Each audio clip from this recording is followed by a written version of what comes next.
teachers' strikes aren't the only reason some children won't be going back to school this fall. Some parents have decided to defy state laws and teach their children at home. Last night we reported on a system of home study. Tonight we're taking a look at one mother who experimented with home teaching. Patricia Heidenry developed a regular course of study for her 4 children for 3 years. She only sent them off to school when St. Louis set up a magnet school to attract children from all races and all parts of the city.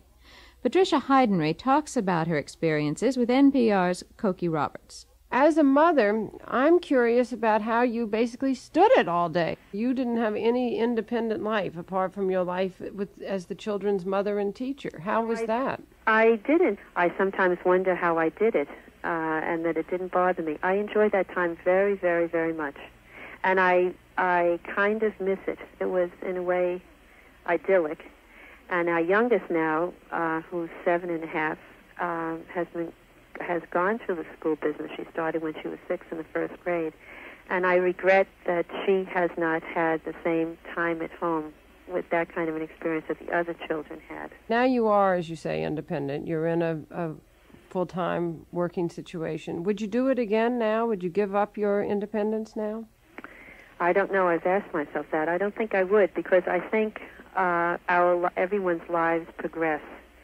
And I feel, in some ways, less of a need to be a mother, like taking care of the children. I see it's very important that they can now take care of themselves. They're independent, and they just have to be given room. The other question that I would have then is from the point of view of the children. They need to grow to be independent, and of course one of the ways that they do that is through socialization. How do you socialize children in all the difficult things that means, getting hit over the head or getting pushed behind or all of those things without them being with their peers?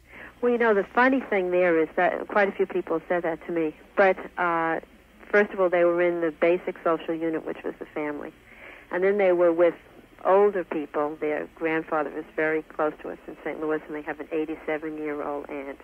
They have friends on the block. They went to Sunday school, and they were in completely social situations. But that's still different from going to school where John finds out that he's not a terrific pitcher, and he gets really put down by Billy because he's not a terrific pitcher. And that's a whole experience that's very true to adult experiences, to lifetime experiences, and when he's in the loving care of his family, he doesn't have that experience.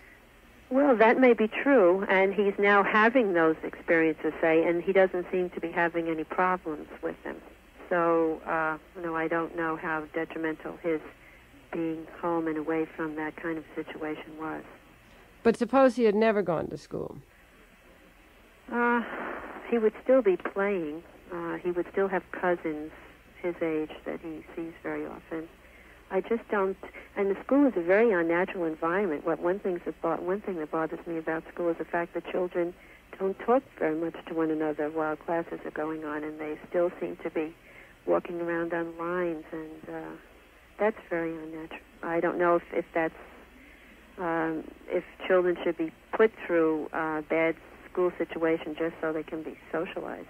How do you think the kids feel? Do you sense any preference on their part for being home or being in school? I think now they like the schools they're in so much that they would prefer them. Mm-hmm. The older ones, anyway, John and Mary. I don't think they would like to go back to what we were doing. They're older and more want to be on their own more. Do you think those pressures would have come from them? I think they might have. I'm sure they would have. And the children would have had to decide what they wanted to do, I suppose. I don't know. Did they ever have any feeling when they were studying at home of kids on the block or cousins or whatever saying, you're an oddball, you don't go to school? No, but now my oldest daughter feels that way. She doesn't like my bringing it up. They ended up liking it fine. They like it very much. The oldest two are in a school for the performing arts. And I don't think I wouldn't send them to an ordinary public school. Patricia Heidenry, who